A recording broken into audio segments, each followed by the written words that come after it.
할렐루야. 예수 그리스도 이름으로 하나님 말씀 함께 나눌 시간 갖도록 하겠습니다. 오늘은 성경개론 신약의 세 번째 경건이죠.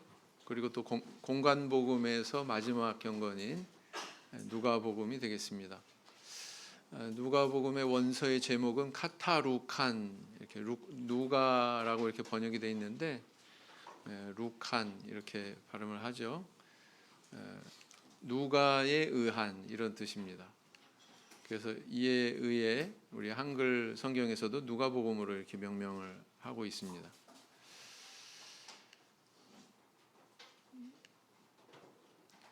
초대교회의 전승, 이 사람 저 사람에 의해서 전해지는 그런 말에 의해서, 또 교부들이라 하면 뭐예요? 사도 다음에 속사도, 속사도 다음에 교부, 3대째부터 교부라고 그러거든요. 그래서 그 교부들의 증언에 의해서 본서의 저자가 바로 의원인 누가다 이렇게 전해지고 있습니다. 골로새서 4장 14절에 보면은 이렇게 표현하고 있죠. 사랑받는 의원. 기록 연대는 대략 이제 AD 61년에서 63년경으로 이렇게 추정을 하는데요. 참 이 기록 연대는 그렇게 추정하기가 쉽지가 않습니다. 공간복음 상호 간에 어떤 그런 연대 비교도 해봐야 되고요. 불확실하다. 그러나 대략 70년 이전 경으로 다 그렇게 저술이 된 걸로 공간복음에 대해서는 이렇게 판단을 해볼 수가 있죠. 기록 장소는 어딜까? 바로 그 수리아의 안디옥이 아닐까 이렇게 추정을 합니다. 자, 우리 한번 기록이 된 장소에 대해서 잠깐 그 회상을 해볼까요? 마태복음은 유대인들을 겨냥해서 쓰여졌다고 그랬죠. 그러니까 유대인들이 많이 있는 기독교 공동체 안에서 기록이 됐겠죠. 마가복음은 어디에서 기록이 됐다고 그랬습니까? 로마에 있는 이방인들을 겨냥해서 썼으니까 로마 근처로 그렇게 추정이 되죠. 또 이제 누가복음도요. 주로 이제 이방인들을 겨냥해서, 그러나 로마에 있는 이방인이 아니라 범이방인 세계, 범이방인 세계, 다시 말하면 포괄적인 그런 이방인 세계를 겨냥해서 쓰여진 것으로 보여지기 때문에 그렇다면은 이제 수리아의 안디옥이 아니냐. 왜냐하면은 수리아 안디옥은 이방 선교의 전초기지가 있었던 바로 그런 도시지 않습니까? 사도행전에 보면. 잘 모르시나요? 네, 그렇습니다. 네. 자, 골로새 4장 14절에 이렇게 기록하고 있어요. 한번 읽어보시겠습니다. 시작. 사랑을 받는 의원 누가와 또 데마가 너희에게 문안하느니라. 그래서 바울 사도가 골로새서에서 이렇게 누가의 직업에 대해서 밝히고 있죠. 여러분, 의사는 아무나 하지 않습니다. 의사로서의 정신이 준비되어 있는 자가 할 수가 있습니다. 그래서 그 사람을 사랑하는 마음이 있어야 되겠죠. 사람을 사랑하고 또 사람의 어떤 그런 병 걸리고 고통받고 하는 것에 대한 불쌍히 여기는 마음이 있어야 그 직업을 수행할 수가 있습니다. 그래서 이 직업에 대해서 왜 얘기를 하나? 누가가 이런 의원이라고 하는 직업을, 의사라고 하는 직업을 가졌기 때문에 또 그런 성향이 누가복음 안에 녹아져 있다 이렇게 볼 수가 있거든요. 사람을 사랑하는 마음이 있어요. 사람을 사랑하는 예수님의 모습에 대해서 더욱 깊이 관찰한 공간복음서 저자가 누가기 때문에 제가 이렇게 얘기를 하는 겁니다. 자, 그래서 이제 누가복음의 배경, 개론은 배경이 중요하다고 그랬죠. 저희들이 배경 익히는 것이 주된 목적이다 이렇게 볼 수가 있습니다.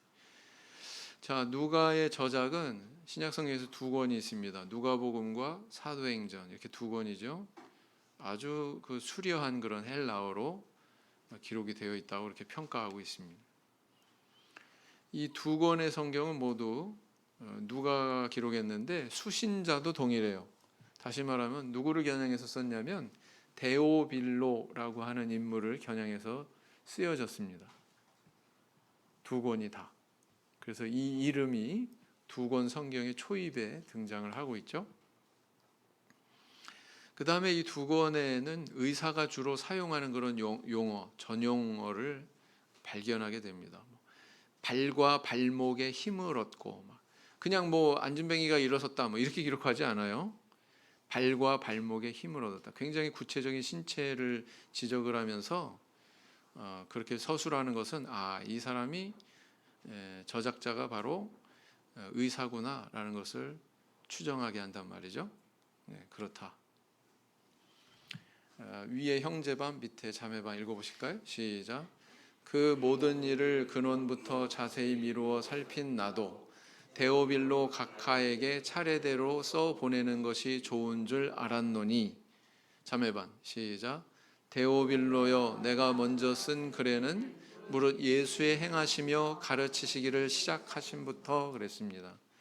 그래서 누가복음 1장에 사도행전 1장에 각각 데오빌로라고 하는 이름이 등장하고 있어요. 근데 차이점이 하나 있죠. 누가복음 1장 3절에는 데오빌로 각하, 근데 사도행전 1장 1절에는 데오빌로여 이렇게 이야기하고 있습니다. 아마 이 시간차가 있겠죠. 누가복음을 기록하고 사도행전을 기록해 쓴 그 시간차가 있었을 텐데, 아마 맨 처음에는 이 데오빌로라고 하는 인물이 상당히 지체가 높은 그런 사회적 신분을 가지고 있었던 것 같아요. 그래서 누가가 거기다가 이제 각하 이렇게 붙여주죠. 그러나 일단 이제 신앙 안에 들어왔어요. 신앙 안에 들어와서 너도 나도 다 형제요 자매요 그런 관계가 됐습니다. 그러니까 아마도 그래서 사도행전 1장 1절에서는 데오빌로여 이렇게 기록하고 있는 것이 아니냐, 각하가 생략된 것이 아니냐 이렇게 볼 수가 있습니다. 자, 그 다음 이제 사도행전에 보면은요, 사도행전 16장 이후부터 우리 계속 이 우리라고 하는 표현이 등장을 하고 있는데, 이건 뭘 의미하냐면은 사도행전을 기록한 누가가 바울의 2차 선교 여행부터 같이 동행했다는 것을 의미합니다. 그래서 아마 드로아에서 먼저 합류한 것으로 생각이 되고요. 그 다음 3차 전도 여행 때 예루살렘까지 동행했다고 하는 사실을 20장에서 발견해 볼 수가 있습니다. 그 다음에 이제 바울 서신 가운데 골로새서, 빌레몬서, 디모데후서 이런 곳에 보면 누가라고 하는 이름이 같이 이렇게 언급이 되고 있거든요. 그 사실은 우리에게 뭘 가르쳐 주고 있습니까? 바울의 곁에는 누가가 있었구나. 바울에게 어떤 지병이 있었다고 그렇게 알려져 있죠. 그래서 아마 그래서 누가라고 하는 이 의사를 하나님께서 옆에 붙여주신 것이 아니냐 이렇게 볼 수가 있습니다. 읽어보겠습니다. 형제반 밑에 자매반 시작. 바울이 이 환상을 본 후에 우리가 곧 마게도냐로 떠나기를 힘쓰니 이는 하나님이 저 사람들에게 복음을 전하라고 우리를 부르신 줄로 인정함이로라. 자매반 시작. 안식일에 우리가 기도처가 있는가 하여 문 밖 강가에 나가 거기 앉아서 모인 여자들에게 말하더니 그랬죠. 그래서 이렇게 우리 계속 나온단 말이에요. 15절은 읽지 않겠습니다. 16절도 안 읽고요. 그냥 이 우리에게 또 우리가 이렇게 계속 나오고 있다는 사실만 확인하시면 되겠습니다. 예루살렘을 향해서 가는 그 여정에도 읽어볼까요? 형제반 밑에 자매반 다 같이 이렇게 읽겠습니다. 시작. 그들은 먼저 가서 드로아에서 우리를 기다리더라. 우리는 무교절 후에 빌립보에서 배로 떠나 닷새 만에 드로아에 있는 그들에게 가서 이레를 머무니라 그랬어요. 자매반 시작. 우리의 모인 윗 다락에 등불을 많이 켰는데 그랬죠. 그다음 다 같이 시작. 우리는 앞서 배를 타고 아소에서 바울을 태우려고 그리로 행선하니 이는 자기가 도보로 가고자 하여 이렇게 정하여 준 것이라 그랬습니다. 그래서 이 우리라고 하는 것은 지금 이 사도행전을 기록하고 있는 본인이 여기 포함되어 있다는 걸 의미하는 거죠. 그래서 바울 사도의 많은 그 여정에 이 누가가 동행했다. 그렇게 동행했으니까 또 이렇게 기록할 수가 있었겠죠. 자, 디모데후서 4장 11절에 아까 읽으셨죠? 안 읽었나? 4장 14절이. 읽어보겠습니다. 시작. 누가만 나와 함께 있느니라. 내가 올 때 마가를 데리고 오라. 저가 나의 일에 유익하니라. 또 이어서 시작. 또한 나의 동역자 마가, 아리스다고, 데마, 누가가 문안하느니라. 누가가 계속 나온단 말이에요. 자, 그래서 이렇게 바울의 곁에 항상 누가가 있었다는 것을 발견하게 되죠. 이제 아까 서두에 말씀드린 것처럼 마태는 유대인들을 대상으로, 그러니까 유대교를 믿다가 기독교로 개종한 사람들을 대상으로 복음서를 기록했고, 그것이 바로 마태복음이고, 그 다음에 마가가 로마에 있는 기독교인들을, 기독교 공동체를 대상으로 이것을 기록을 한 것으로 그렇게 추정한다고 말씀드렸어요. 그것에 비교해 보면 누가는 세계의 이방인들이면서 기독교 신앙을 받아들이고 들어오는 그런 계층을 겨냥해서 복음서를 기록하고 있다, 이렇게 볼 수가 있습니다. 그러면 이제 그렇게 판단하는 근거는 어디에 있냔 말이죠. 이방인들은 기본적으로 율법 같은 거 잘 알까요, 모를까요? 몰라요, 그죠? 그러면 유대인이나 이방인이나 다 공감하는 그런 내용들은 뭘까요? 공감할 수 있는 내용? 그런 것들은 아마 인류 사회 어느 곳이건 다 공감하는 그런 가치들, 이런 것들을 주목을 해보게 됩니다. 그래서 가난한 사람들 도와주는 거, 어디 가나 이거는 다 덕스럽게 여기죠. 그렇지 않습니까? 부자와 나사로의 비유 뭐 이런 거 보면은 거기 보면 뭐 하나님 믿었다 이런 얘기 전혀 없다고요. 이 비유는 아주 심플하게 내세가 있다. 그리고 현세에서의 그런 입장과 내세에서의 입장은 이렇게 정반대로 바뀔 수가 있다. 이것만 전달하는 거거든요. 그러니까 이런 거는 이방인들도 받아들일 만한 거죠. 하나님의 존재에 대해서 전혀 뭐 알지도 못하고 인식도 못하는데 거기다가 얘기해봤자 별로 귀 기울이지 않는단 말이죠. 근데 이런 모든 사회, 모든 각계각층에 있는 사람들이 다 가치 있게 여기고 귀 기울일 만한 그런 주제를 이야기를 하고 있다고요.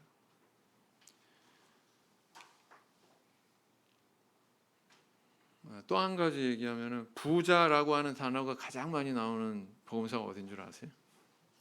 누가복음입니다. 뭐 여쭤볼 필요도 없죠. 그냥 왜 물어보겠어요? 누가복음이니까 이렇게 여쭤보죠. 자, 이 누가복음이 기록될 당시의 그런 그 사회는 그레코 로만의 세계였다, 이렇게 얘기합니다. 그레코는 그리스를 얘기하는 거고요. 로마는 로마를 얘기하는 겁니다. 용어가 좀 그 여러 가지로 표현이 돼서 헷갈리는데 헷갈릴 필요 없어요. 비슷하다 그러면 그렇게 쫓아가면 됩니다. 그레코, 그리스, 로마 이렇게. 자, 그래서 이제 뭐 정치 군사적으로 문명적으로는 이제 로마 제국의 영향 아래 있었고요. 어떤 문화와 철학에 있어서는 헬레니즘 문화가 바로 그리스로부터 나왔거든요. 그래서 이 두 세계가 이렇게 병합이 돼서 나타낸 문화 영향 아래 있었다라는 것입니다. 그 중에서 이제 뭐 헬라의 철학을 보면 기독교 신앙에 영향을 미친 바가 많죠, 그죠? 사도행전 17장에 보면은 바울이 그 아덴에 도달했을 때 막 온 성에 우상이 가득하고 막 그랬었잖아요. 그 성에만 가득한 게 아니고 그 시대 사람들의 정신을 주장했다. 그래서 뭐 그리스 신화 이런 거 있잖아요. 그리스 신화 이런 것 우리 학생들 그리스 신화 책에서 읽어봤죠. 그런 게 다 이 문화에 속한 거다 이렇게 볼 수가 있습니다. 이런데 영향을 안 받을 수가 없죠.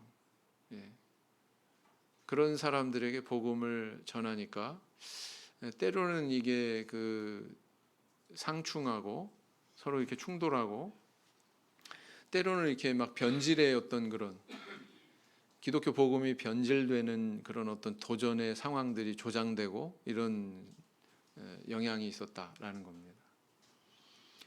그래서 이제 교회는 뭐예요? 예수님과 그분께서 우리에게 가르치신 복음에 대해서 바르게 이렇게 이방인들에게 가르칠 그럴 필요가 있었던 거죠. 그래서 그런 목적으로 누가복음을 기록했다 이렇게 볼 수가 있습니다. 근데 이제 그런 그 이방인들을 겨냥해서 이 복음서를 기록을 하는데 거기에 대표적인 하나의 인물로 등장하는 게 바로 데오빌로다. 데오빌로는 유대인은 아니겠죠, 당연히 이방인이겠죠, 그죠? 그래서 이 이방인 세계에 아주 상징적인 그런 대표적인 인물로 또 데오빌로라고 하는 인물을 그렇게 설정할 수가 있다라는 겁니다. 그래서 누가는 이 자신의 복음서 안에서 예수님은 완전한 그런 사람이시다, 인자다, 우리와 같은 성정을 갖고 계신 분이다, 이런 것들을 전달을 하고 있습니다. 그리고 그분이 우리를 만민을 죄로부터 구속하실 그런 구속자시다, 구원자시다 이렇게 소개하고 있는 거죠. 자, 예수님은 요한복음하고 상대적으로 비교를 해보면 하나님이신 예수님을 강조하고 있다 이렇게 볼 수가 있습니다. 거기에 상대 비교로 누가복음 안에서는 완전한 사람이신 예수님을 그려내고 있다 이렇게 볼 수가 있습니다. 그래서요, 예수님의 족보에 대해서도 다루고 있죠. 근데 이 족보는 마태복음의 족보와는 좀 틀리다고 그랬습니다. 마태복음 다룰 때 뭐라고 그랬어요? 마태복음은 위에서부터 밑으로 내려왔어요. 누가복음은 밑에서 위로 올라갑니다. 마태복음은 아브라함과 다윗의 자손으로 소개합니다. 하나님이 주신 언약의 입각에서 이 자손이 왔다. 구약에 익숙해야 이걸 이해하죠. 근데 누가복음은 어떻습니까? 누구 이상은 누구요, 누구 이상은 누구요, 그 이상은 아담이요, 그 이상은 하나님이다 이렇게까지 올라갑니다. 다시 말하면 모든 인류가 다 하나님의 소생이라는 거예요. 하나님으로부터 왔다는 거예요. 그러니까 우리는 다 한 형제다, 어깨 동무해야 되는 한 형제야, 이런 사상이 이 족보에도 들어가 있거든요. 그러니까 이것을 예사로 보시면 이런 사항을 발견할 수가 없죠. 그죠? 족보, 여기도 족보 있네, 마태복음에도 있고 누가복음에도 족보가 있네. 절대로 똑같은 족보가 아니에요. 그렇죠? 그래서 이 누가복음에서의 족보는 We are the world, 우리는 다 예수 그리스도 안에서 한 형제다, 하나님께서 다 우리를 존재하게 하신 그런 한 형제 자매다, 이런 사상을 족보를 통해서 드러내고 있다 이렇게 볼 수가 있습니다. 그 다음 누가는 기도하시는 예수님을 7차례나 언급하고 있습니다. 본서에서. 자, 막 간절하게 기도하시고 땀방울이 핏방울이 되도록 막 기도하시고 막 이런 예수님을 묘사한다는 건 예수님도 우리랑 같은 성정을 가지신 사람이란 뜻이에요. 그죠? 네. 그러니까 동질감을 느끼는 거죠. 내가 이렇게 고통당하는 것처럼 예수님도 그렇게 고통당했어. 네. 그런 동질감을 느끼게 만드는 거죠.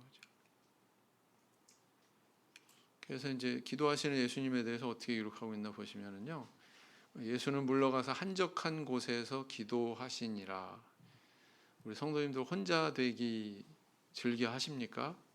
혼자 되시는 거 좋아하세요? 신앙인은 혼자 될 줄 알아야 돼요. 막 잠시도 그냥 혼자면은 견디지 못하고 사람 만나야 되고 스마트폰이라도 들여다봐야 되고 막 잠시라도 내가 혼자 있다는 것을 인식하면 불안하고 그건 좀 문제가 있어요. 하나님 사귀고 계십니까? 자, 두 번째, 이때 예수께서 기도하시러 산으로 가사 밤이 맞도록 하나님께 기도하시고 그래서 이 밤이 맞도록 예수님께서는 철야 기도도 하셨구나. 그죠? 예. 9장 18절에 보면 예수께서 따로 기도하실 때에, 이거는 이제 맨 위에 한적한 곳에서 기도하신 그런 모습이나 일맥상통한다 이렇게 볼 수가 있습니다. 그다음 변화산에서 기도하실 때에 그 용모가 변화됐다.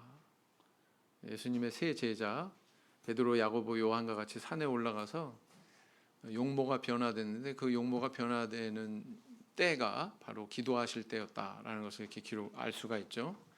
기록으로.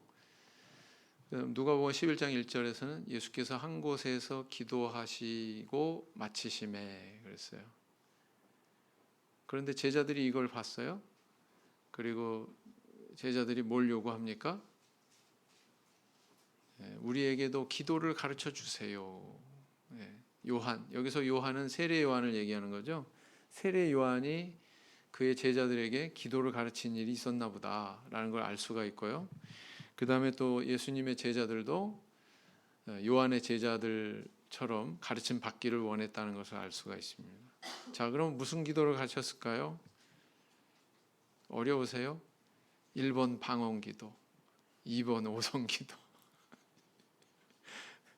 이때 어떤 기도를 가르쳐 주신 거예요? 이 요구에 의해서 주기도문, 그렇죠? 우리가 주기도문이라고 일컫는 주님의 기도, 그 내용을 이때 가르쳐 주신 거죠. 그래서 우리 성도님들 오성으로 기도하는 것도 필요합니다. 오성 기도하라고 그러면 막 다 도망가는데 그러시면 안 됩니다. 기도하실 줄 알아야 돼요. 기도를 잘 하시잖아요. 오성으로 복음을 잘 전하십니다. 이 훈련이 돼가지고요. 말하는 게 훈련이 돼서 그리고요. 시편 같은 그런 아주 영감 넘치는 그런 경건을 깊이 이렇게 탐독하시면 하나님께서 그런 능력을 주세요.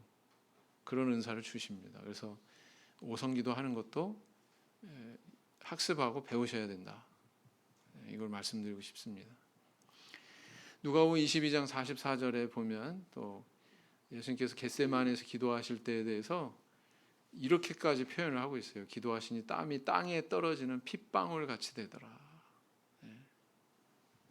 이렇게 표현하고 있죠. 사람이 극도로 긴장하고 막 그러면 막 이렇게 모세혈관이 터져서 이런 현상이 나타날 수 있다고 그래요.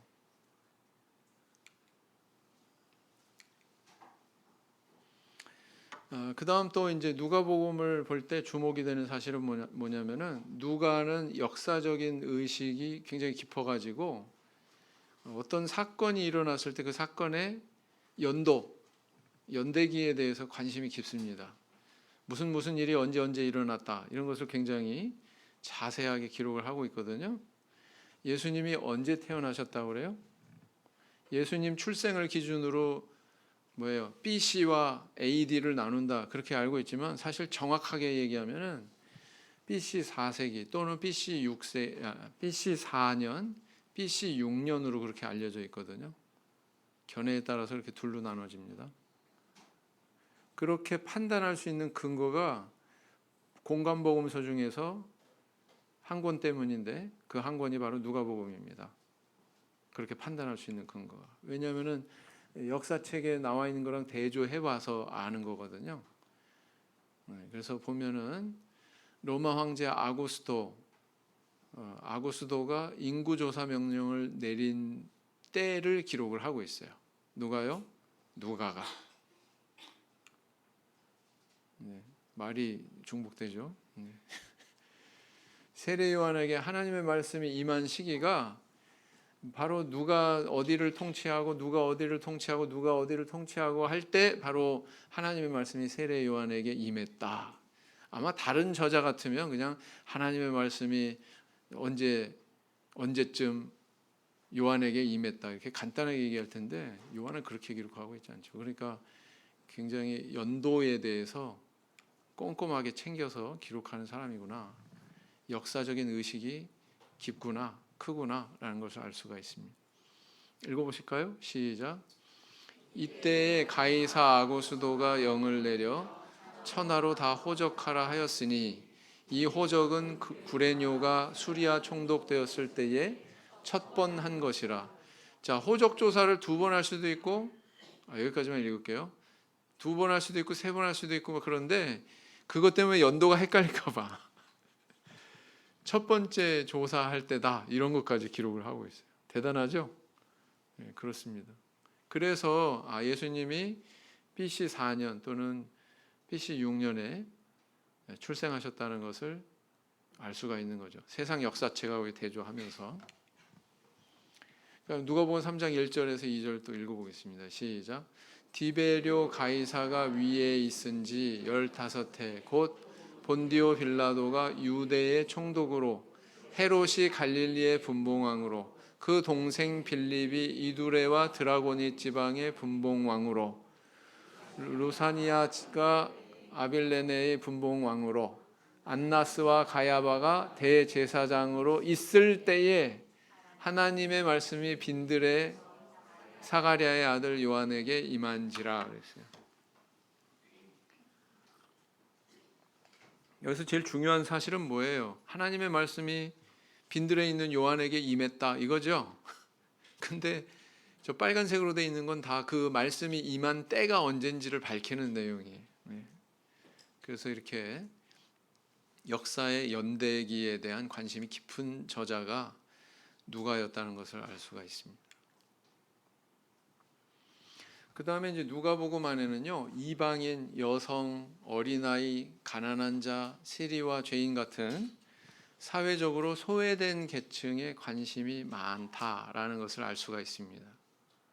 네. 자, 엘리사벳 누군지 아세요? 엘리사벳, 세례 요한의 어머니, 그죠? 엘리사벳이 잉태한 내용은 마태, 마가, 요한에는 없어요. 어디에만 있어요? 누가복음에만 있어요. 자, 그 다음 마리아가 잉태하는 그 순간에 등장합니다. 마태복음은 상대적으로 예수님 태어나실 때 누구를 언급을 하고 있어요? 요셉. 그렇죠?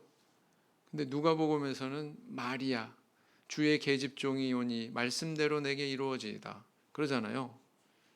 마리아가 언급돼요. 또 엘리사벳과 마리아가 만나는 장면을 누가복음 안에서만 발견할 수가 있습니다. 또 안나 선지자, 예수님 태어났을 때 성전에서 평생 동안 그 과부가 된 채로 섬겨왔던 그 안나 선지자가 아기 예수를 안는, 그러면서 하나님께 영광 돌리는 그런 내용은 누가복음에만 있습니다. 그렇죠? 그래서요, 이렇게 여인에 대한 그런 관심이 굉장히 특별했다. 누가는 좀 여성적이지 않았을까? 섬세하고 여자 신도들하고 같이 친하고 그러지 않았을까? 그런 것 같습니다. 또 8장에 보면은요, 그 예수님을 섬겼던 여인들의 이름이 자세하게 나와 있어요. 다른 복음서에는 그렇게 자세하게 안 나와 있어요. 근데 여기는 뭐 요한나와 수산나와 뭐 누구와 뭐 이러면서 굉장히 자세하게 기록하고 있는 것은 누가가 이런 여인들에 대해서 굉장히 잘 익숙하게 알고 있었다는 것을 의미합니다. 맞죠? 그렇습니다. 그 다음 예수님 십자가 지고 가실 때 울면서 뒤따르는 많은 여인들에 대한 언급은 누가복음에 있습니다. 자, 이런 걸 볼 때 이 누가는 이 여인들의 행보에 대단히 관심이 깊었다라는 것을 알 수가 있어요. 그 시대의 여인들은요, 소외계층이었거든요. 그 시대에는. 자, 그 다음 이제 이방인, 뭐 어린아이, 가난한 자, 아까도 얘기했지만 부자라고 하는 그런 단어가 가장 많이 나오는 곳이 누가복음이라고 그랬는데요. 왜냐하면 이제 부자에 대한 비판의 목소리 이런 것들이 많이 나오기 때문에 그렇습니다. 어리석은 부자 이야기. 내가 곡간을 크게 지을 거야. 그러고 막 열심히 뚝딱뚝딱 해서 지었는데 하나님께서 뭐라고 그러셨다고 그래요? 어리석은 자여, 오늘 밤에 내 영혼을 도로 찾으리니. 그 장면이 마태, 마가에는 없어요. 어디에 있어요? 누가에 있어요. 그죠? 아까 말씀드린 부자와 나사로 비유, 부자와 나사로의 비유는 뭐예요? 이런 부자인 이 생에서의 이런 부자인 형편에 있을 때 똑바로 잘 살아라 이런 의미죠. 그죠? 네. 그래서 이렇게 부자에 대해서 비판적이고 가난한 자들에 대해서 이렇게 배려하는 그런 메시지들을 많이 담고 있습니다. 또 그것이 범이방 세계에 호소력이 있는 거죠. 그런 음성이. 자, 그다음에 이제 뭐 세리, 삭개오 이야기는 어디만 있어요? 삭개오는 마테마가에는 등장하지 않습니다. 요한에도 없습니다. 어디에만 있어요? 누가복음 안에만 있어요. 사람들이 상종도 안 하는 그 세리를 예수님은 굉장히 관심 두시고, 그죠? 세리장, 그것도 세리 중에 우두머리, 이런 것이 바로 이제 그 누가복음의 특징이다 이렇게 볼 수가 있습니다. 그래서요 누가복음을 뭐라고 그러냐면 가난한 자들의 복음서 또 이렇게 표현하기도 합니다. 가난한 자들의 복음서. 달란트의 비유는 마태복음 25장에 있고요. 누가복음에서는 달란트의 비유가 아닙니다. 문화의 비유 그렇습니다. 달란트는 굉장히 큰 금액의 단위예요. 한 달란트는 6천 데나리온. 다시 말하면 노동자 하루 품삯이 한 데나리온인데 6천 데나리온이라면 인건비가 하루에 10만 원이면 10만 원 곱하기 6천 하셔야 되는 게 한 달란트의 가치입니다. 어마어마하죠? 근데 문화는 그렇지 않아요. 굉장히 작은 단위의 돈입니다. 그게 나와요. 그래서 누가는 이렇게 그 배경이 가난한 자들을 겨냥해서 이야기하고 있다. 가난한 사람한테 달란트 비유 해봐요. 와 닿아요? 여러분 우리 교회 예산이 뭐 1조 뭐 몇천억입니다. 그런 일은 없겠죠. 가슴에 와닿습니까? 그 단위가? 네. 뭐 억대도 잘 안 와닿잖아요. 저만 그런가요? 네. 그런데 뭐 달란트 그러면 뭐가 와닿겠어요? 가난한 사람들한테 이렇게 설교하는데 문화라고 하는 단위를 동원해야 그런 것들이 호소가 되겠죠. 그래서요 그 누가복음은 이렇게 가난한 자들을 겨냥해서 이야기하고 있다라는 것입니다. 그래서 이제 예수님을 모든 계층과 신분과 혈통까지도 초월해서 세계 만민의 구세주다 이렇게 소개하고 싶은 거예요. 네. 족보에도 그런 사상이 나타나고 있고. 자, 그리고 또 이제 마태 누가 안에 동일한 내용을 기록한 부분이 있습니다. 그런 부분이 꽤 많아요. 이렇게 많아요. 여기만 있냐? 또 있어요. 이렇게 많아요. 이거 다 찾느냐? 안 찾아요. 이 중에 일부만 살펴볼 거예요. 네, 이제 끝났습니다. 3페이지 정도까지. 4페이지까지 있네.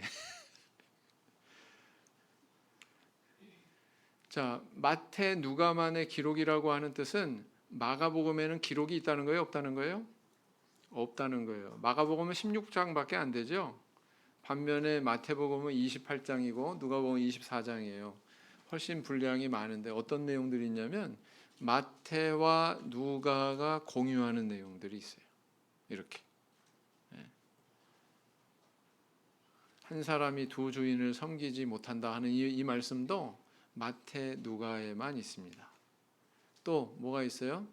마태복음 7장에 구하라 찾으라 두드리라 이 메시지가 있잖아요.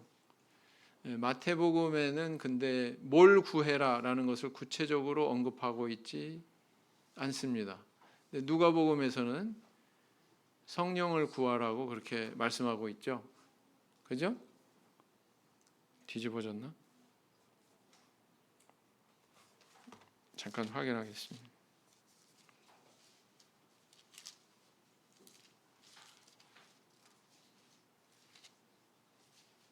맞습니다. 예. 마태복음에는 구하는 자에게 좋은 것으로 주지 않겠느냐 이렇게만 기록하고 있고, 누가복음에서는 성령을 주시지 않겠느냐 이렇게 기록하고 있죠.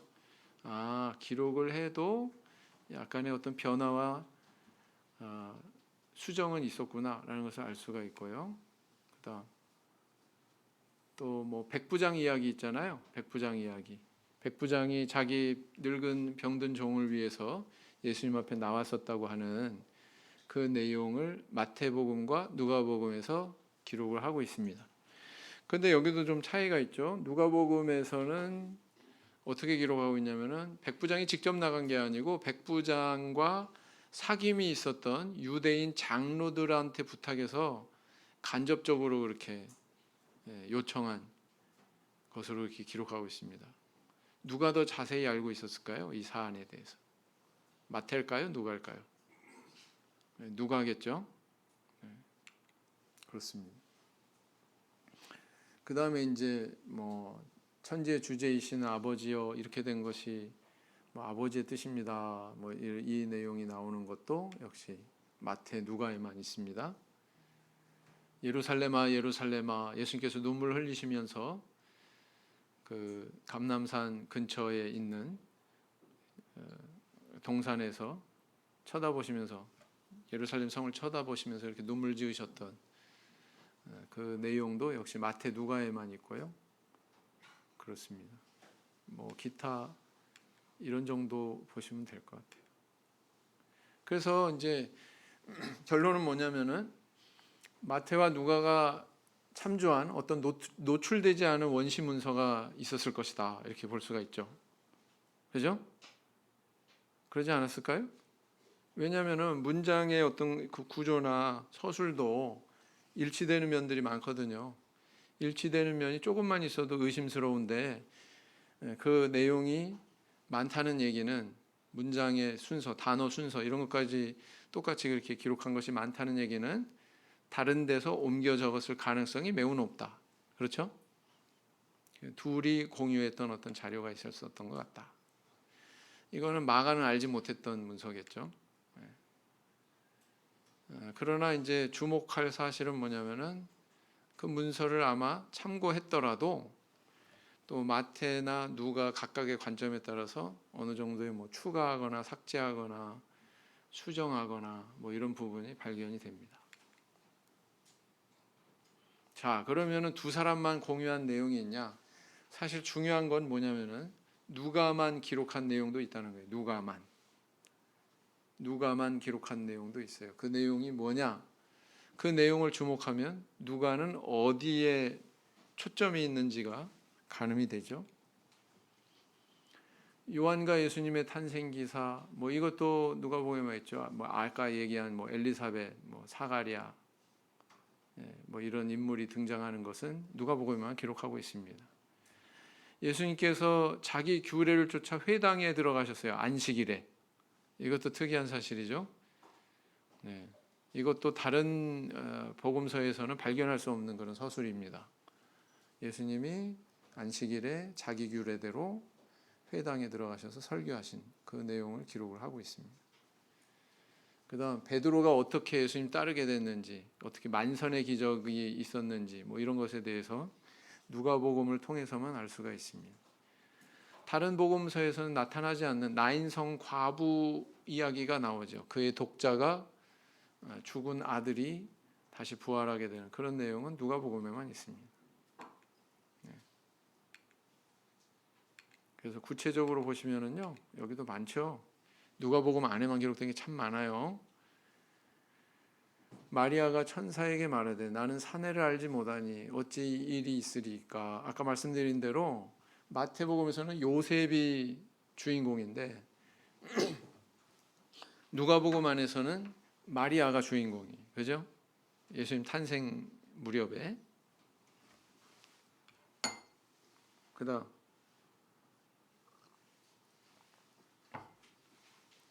아까 누가의 직업에 대해서 제가 언급을 했는데 누가의 시선으로 봤을 때 나인성 과부의 아들을 살리는 그런 예수님이 굉장히 깊이 새겨졌던 것 같아요. 누가의 시선에. 그래서 그것을 여기에 기록을 하고 있죠. 왜요? 누가는 의사잖아요. 사람 불쌍히 여기는 마음이 있잖아요. 그래서 사람 불쌍히 여기시는 예수님의 모습이 더 많이 포착이 됐겠죠. 그래서 아마 이 누가복음 안에만 이 나인성 과부의 아들이 살아나는 그 부활 기사가 기록이 되어 있는 것 같습니다. 그 다음 마르다와 마리아. 마르다는 막 뭐 분주하게 준비하느냐고 바쁘고, 마리아는 예수님 그 곁에서 이렇게 무릎 꿇고 앉아가지고 예수님 말씀 듣고 하는 그런 상황에 대해서 기록하고 있는 것은 누가복음 안에만 있습니다. 여기도 역시 뭘 찾아볼 수가 있어요? 아, 여인들에 대한 정보가 많구나. 여인들에 대한 관심이 많구나. 그들의 신앙에 대해서 이렇게 일상 속에서 그려내기를 즐겨 하는구나. 그 다음 10명의 문둥병자 이야기. 이것도 이제 누가복음 안에만 있죠. 10명의 문둥병자가 멀리서 소리치면서 예수 선생님이여 우리를 긍휼히 여기소서. 그래서 10명이 다 제사장한테 가서 예수님이 명한 대로 그 모세의 율법에 맞게 예물을 드리러 가다가 다 나음을 얻었습니다. 근데 한 사람만 돌아오죠. 사마리아 사람 한 사람만 돌아옵니다. 이 이방인 외에는 하나님께 영광을 돌리러 온 자가 없느냐? 예수님께서 이렇게 반문하시죠. 그래서 감사하는 게 중요하구나. 예수님 앞에 살해하는 게 중요하구나라는 것을 알 수가 있습니다. 아까 말씀드린 대로 삭개오와 예수님이 만난 그 사실은 여기에만 있어요. 누가복음 안에만 있어요. 그 다음 마태복음과 마가복음에서는 십자가의 강도들도 이와 같이 욕하더라 그랬거든요. 무리들하고 같이. 근데 누가복음 안에서는 달리 기록을 하고 있습니다. 한 강도는 예수님을 막 욕했지만 다른 한 강도는 오히려 꾸짖으면서, 그죠? 우리는 이렇게 우리가 행한 거에 합당한 벌을 받는 거지만 이 사람은 의인이다. 그러면서 예수님을 두둔하고 변호하는 그런 내용이 있죠. 그러면서 마지막에 와서 당신의 나라에 임하실 때 나를 생각해 주십시오. 이렇게 요청하지 않습니까? 이 내용은 어디에만 있다? 누가복음 안에만 있다라는 겁니다. 그다음 엠마오로 가는 제자들에 대한 기록도 역시 누가복음 안에만 있습니다. 그래서요, 뭘 알 수 있냐면은 누가는 다른 사람들이 놓칠 수 있는, 하찮게 여길 수 있는 그런 일들을 굉장히 많이 섬세하게 여기에 기억을 해서 기록을 해놓고 있는 것을 보게 됩니다. 그런데 하찮게 여긴다고 하는 것은 사람에 대해서이기도 하지요. 아까 말씀드린 대로 소외계층, 죄인, 그리고 여인, 세리, 이방인, 사마리아인 뭐 이런 계층에 대해서 관심을 두고 그들에게 조명을 하는 그런 내용들을 볼 수가 있습니다. 누가만의 기록의 결론은 뭐냐? 누가만의 기록은 그가 중요하게 여기는 요소를 발견하게 합니다. 방금 말씀드린 거예요. 그런 소외받는 자들에 대한 관심. 그래서 여인, 죄인, 세리, 이방인, 강도, 뭐 이런 십자가의 강도에게까지 그렇게 그 관심을 두니까 그 이야기가 여기 기록된 거지 않겠어요? 그래서 그의 직업과 상통하는 그런 심령을 그가 가지고 있었고, 또 그런 심령으로 비추어 본 예수님의 모습은 바로 그런 긍휼을 베풀고 관심을 베풀고 사랑을 베푸시는 예수님의 모습이었다. 이렇게 볼 수가 있습니다. 그리고 또 이제 마지막으로요, 누가복음하고 사도행전 저자가 같으니까 유사한 내용이 발견이 되는데, 누가복음 24장이 마지막 장이라고 그랬죠. 그다음 사도행전 1장 1절이 이제 새롭게 시작이 되는데, 이 두 권의 성경은 마치 1부, 2부와 같은 성격을 갖습니다. 그도 그럴 것이 수신자가 데오빌로로 똑같다고 그랬잖아요. 근데 이 마지막 24장, 누가복음 24장과 사도행전 1장을 보면 마치 그 이렇게 우리 성도님들 무슨 TV 보시면은 다음 편에 방송될 게 잠깐 이렇게 비춰지는 거 있잖아요. 압축해서 그러는 것처럼 이렇게 중첩되는 부분이 있어요. 겹치는 부분이 있습니다. 그 부분이 어느 부분이냐?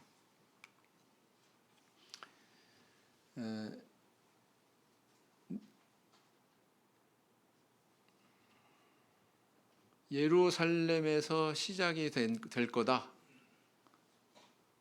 이름을 힘입어 죄사함을 얻게 하는 회개가 예루살렘에서 시작이 될 거다. 그 의미는 뭐예요? 시작이 된다는 것은 예루살렘을 기점으로 해서 퍼져나간다는 뜻인데, 사도행전에도 뭐예요? 사도행전 1장 8절에 보면은 예루살렘에서 온 유대와 사마리아와 그 다음 땅끝까지 이런 서술이 있죠.